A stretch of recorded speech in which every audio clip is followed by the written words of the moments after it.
Quincy City Council President Ian Kane is here, joining us for an update on the December 2nd council meeting. Hi, Ian. How are you? Hi, Joe. I'm well, thank you. How are you? Great. Thanks for checking in after a whirlwind of activities in Quincy to kick off the holidays. Yeah, it was I said something last night about this. It was an unbelievable weekend in Quincy. It was so great to see so many thousands of people just take over the downtown area, from the Christmas tree lighting to the Kilroy Square Winter Market, which is run by the Chamber of Commerce. That has been going really well. The Santa drop up at Pageant Field, and then the parade. It, is always just such a nice indicator to me, I guess, over the years. When you would start the parade, the downtown would be desolate, and it's packed again. The whole, I mean, the parade had so many people. It reminded me of when I was young, when I remembered the parade being so busy. So what a wonderful weekend. Yeah, we were happy to bring a lot of those events to our viewers here, and they can see them on our channel and on our social media all holiday long. Yeah, how was you must have had fun up commentating. I did indeed. Yeah, it's always a good time with Christine Cheever. And it was great to see the Clydesdales back actually this year. Yeah, they're beautiful. Oh my God. They're beautiful. They do make a statement, yeah. Yeah, Oh, by the way, congratulations going out to the combined Quincy North Quincy marching band taking first place overall in the band competition. absolutely. Yeah. So busy meeting last night, I know, at the council, right? Yeah, we had a couple things going on. We started off the meeting with a presentation from the chairman of the Board of Assessors, John Rowland, who gave us an update on the tax classification that we were voting on last night. And so this is something that we do every year. And you know what? We need to put out like tutorials or something, because this is something this is my ninth tax classification that I'm going through. And it seems that every year it just wipes from people's memories on how this works. And so, what we do is make sure that the residential taxpayers are paying less than the commercial and personal property tax holders within the city. And so we vote on splitting the difference between what's called the minimum residential factor. And so we're presented with a range of options with which we can decide how to accept that tax classification, whether it's 1-to-1, being, the residents and the commercial and the industrial and the personal property pay the same, 125 to 0.96, 1.5 to 0.92, and then what we voted on last night, which is 1.75 to 0.88. So, this is, I guess, since I want to have the details, I guess, since 1984, Quincy has adopted the split tax rate. So, this is something that we always do historically to minimize the annual tax burden on residents. So the presentation was interesting because you get to find out about what's going on in the market. And, Quincy continues to be a desirable place to live, which contributes to the values of the homes, because there are a high volume of sales that take place. So right now we've seen a single family home, the median assessed value from fiscal year 2024 to 2025 is a 2.26 increase. So it went from $616,200 to $630,100 in 2025. You've seen, by neighborhood, the sales prices go up. Squantum being the highest rent district at $810,000. That is the median sale price within that neighborhood, and it sort of crescendos up and down from there. Quincy Center being the next highest at $790,000, but the citywide median sales price of a single family home for the calendar year of 2023 is $680,000. And there are a lot of market factors that contribute to it. And stock. So we talked about stock. We talked about inventory last night, because no one's building single family homes. This is the most desirable piece of property that people want to own. This is the concept of the American dream that people are still buying into, and it is not available. And I think trying to reconcile the growth that we see through the large apartment complexes, and then sometimes in the middle, I think we see, more of the larger ones that are having at least a scale impact, and it's not ownership, it's renter, but it's still availing more units. You also have, people like to participate in real estate market as a income source, investment properties, and some people run them as small businesses. There are many 2, 3 multifamily properties that individuals and families own to run as businesses. And so, we hosted a public hearing last night, and we certainly wanted to keep focused on what we were discussing. I think there are many folks who were looking for an avenue to convey messages of all different types. But what we were talking about last night was specifically the minimum residential factor, and the vote that we'd be taking on that was the public hearing was about.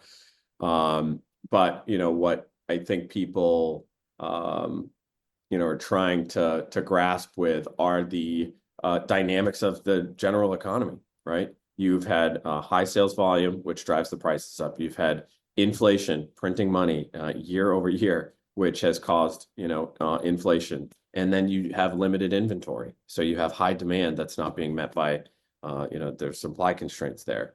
So, there are a whole slate of factors that fit into the circumstance we're in, but the indicators point to Quincy's economy is strong. People still want to live here. And even coupled with what you see last weekend, people coming here, these are the things that drive people to the city. And, in an economic sense, they spend more money. So, and that's the point of this economic growth, is to get more people to circulate money within this economy. So, so it was a good presentation from John. Went into the public hearing, got some feedback, and then we had a presentation from Eric Mason. And so, in trying to do the tax classification and the finance of the city, you have the Board of Assessors, which do the tax rate, but they, of course, do the assessments to understand the values of the homes. And then you have, from the finance side, Eric Mason, who manages the budget and all the sort of city finances, the debt financing, et cetera. And so those two come together, and that's where we get, our tax rate and our classification. So, from Eric's side, you've seen the median home tax increase $320.40. And so that increases from just under 7,000 to just over 7,000 at 72.64 cents. The tax rates for this year, which we set, and we'll go into the agenda soon, the residential rate will be $11.53 per $1,000, and the commercial rate will be $23.01 per $1,000 in value. So as we already had discussed, the median home value grew by 2.26. The commercial, industrial, and personal properties grew by about 6.12%. And non-single family residential properties grew by 5.72%. So I don't know, there's so much data being thrown at you, but it is, last night works to make sure that we are implementing the lowest possible tax rate for the upcoming fiscal year. And so following a number of financial orders that were presented to us, we reduced the taxes by about $183.25 dollars. And that was that. By using the $2 million in free cash, is that right? Correct. Using the free cash. Yep. Using the free cash. That's correct. Okay. I know there was some discussion about, and I remember a while back, former Councilor Palmucci had raised the issue of perhaps changing the way some of the larger residential, quote unquote, residential apartment complexes are taxed, rather than residential, to changing it to a commercial base. Is that been discussed at all again? No, it hasn't. And even when that did come up, I thought that concept was nice in theory, but I also thought it was a little disingenuous to sort of lead people down that road. So yes, the theory is correct. So large apartment complexes, which are businesses, the theory is that you tax them at a commercial rate as opposed to the residential rate. These rules are designed by the state. So, we would have to go through some process, and I'm not certain if it would require unanimous, sort of, I guess, consent of the legislature that would abide by the state, or if it just would govern the city. But I asked a couple questions last night because I need more data, because my hunch is that most of the multifamily properties, and that's 2, 3 plus, right? 2, 3 families, multifamily units above that are also run as businesses. Like those are probably owned, not owner occupied, owned by individuals, families, LLCs, like however it's, it's sort of managed under a domicile, but that would affect those people too.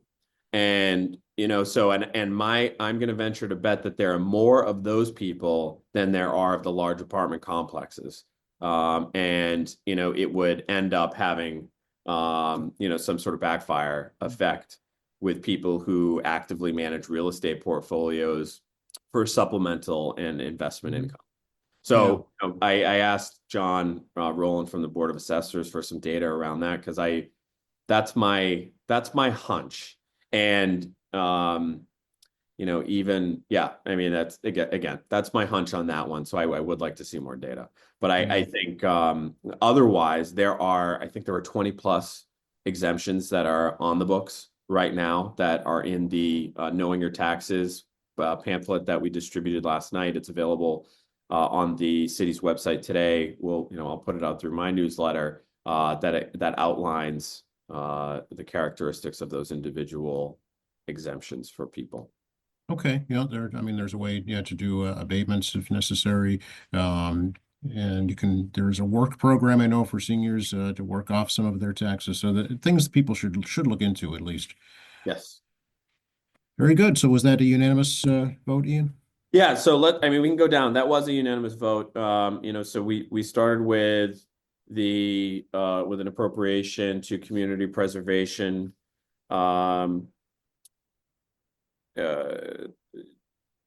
Transferred to the community preservation revenues that passed.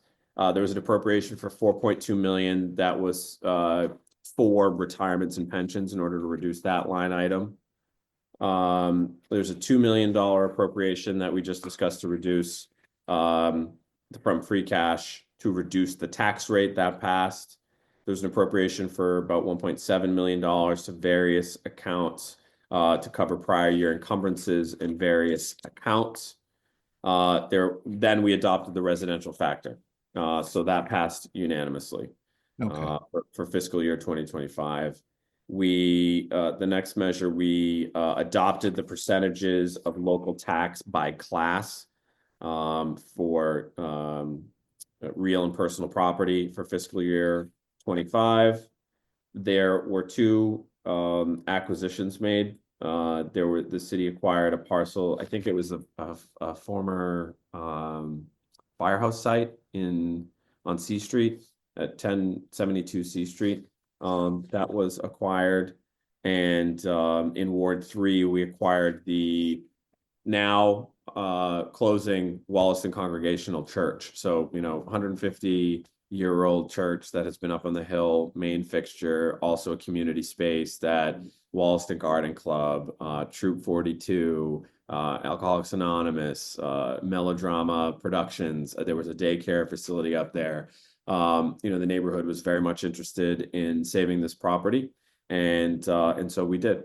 And this is a discussion that began back in 2023 with a resident named Deborah Barrett, and we have shepherded it along, and that finally came through. So there were representatives from the church and from Wollaston Garden Club there last night, which was great. I know that they were very pleased with the outcome of that decision.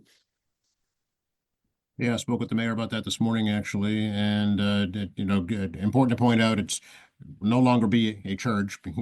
We need separation of church and state. So yeah. No, the city is not going to manage a church. Right. The church, has its own issues, and I think will retire, and the city will maintain it as a community space. Right. And I know Mr. Walker pointed out where those funds come from. Is an account specifically designated to land purchase only, right? Yes, Yeah. yes. So it didn't come out the general fund. There was a specific fund dedicated to things exactly like this that went forward. Yeah, important to point out, I think also.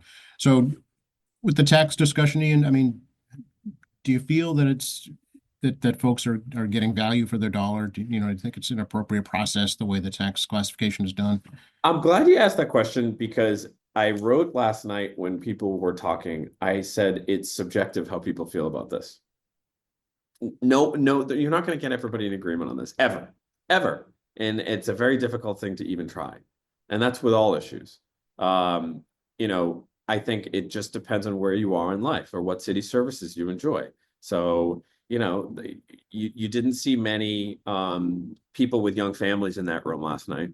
You know, they're enjoying the schools, they're enjoying the benefit, they're enjoying somebody was talking about the recreation department. The recreation department has adds generational value, whether it's through allowing young people to have access to different parts of the community, make friends, athletics, sports, friendship, whatever.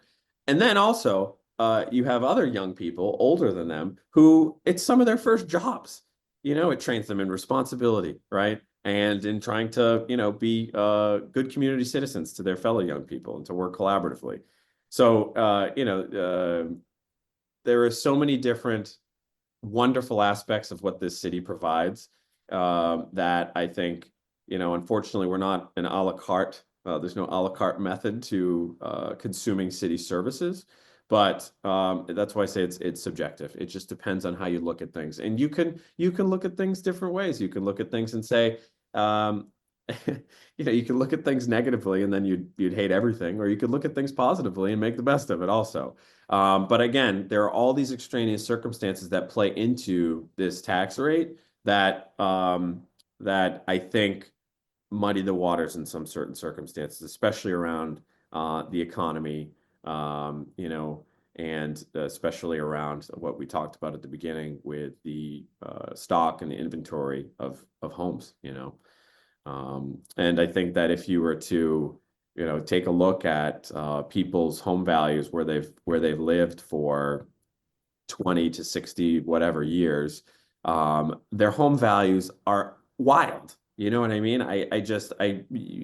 Whatever a person used to be able to afford for a home, which everything is relative. You don't know what the dollar was worth then, or if the wage is met. I think at a certain point in time, you could have a quote unquote regular job and be able to afford a single family home, and that you can't even have a super regular job now that pays you 6+ figures, and afford a home.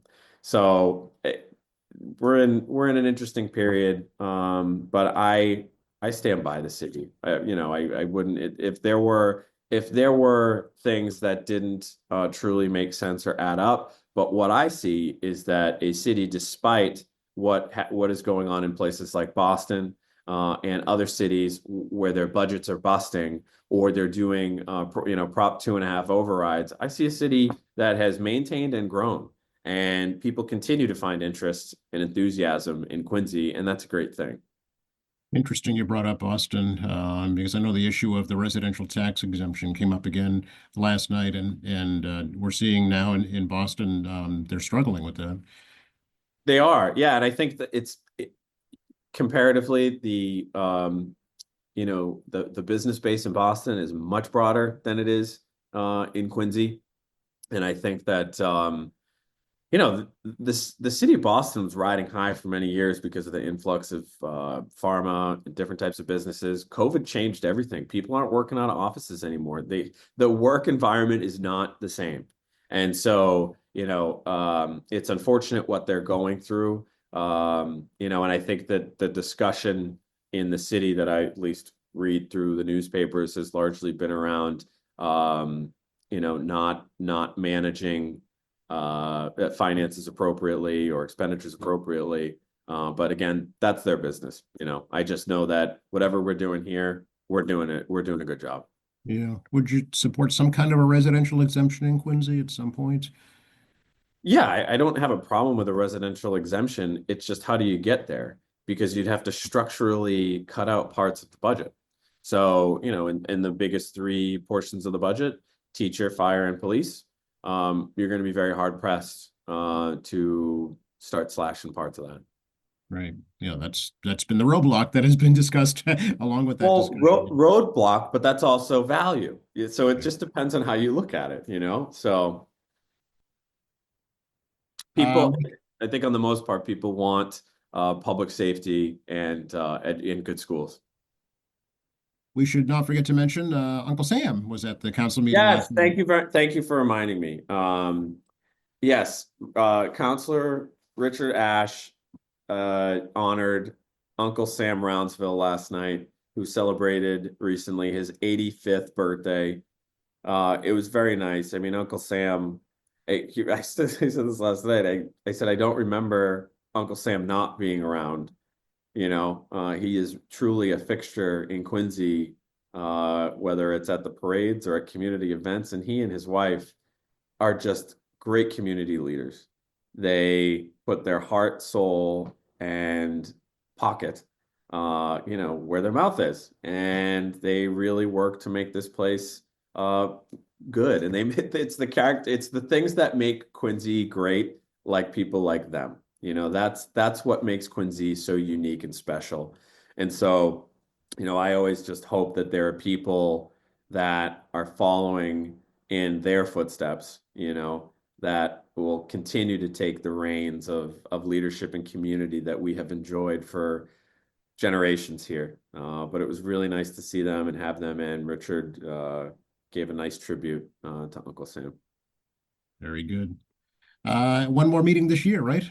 Yes, on the 16th is our last meeting. We have a ordinance committee meeting at 7 p.m. on the 9th, next Monday. And we have two public hearings that are before that. One is at 6:30 regarding an ordinance around sex offenders. The second is a public hearing at 6:35 regarding the Quarry Hills lease. Then we go into the ordinance committee meeting at 7. And then Monday, December 16th is our final city council meeting of the year. Very good. All right. And I just Appreciate your went time. totally light here in the sun. Yes, the light is shining on you, Ian. Thanks, Joe. Great to see you. Have a good week. Thank you. You too. All Bye-bye. right.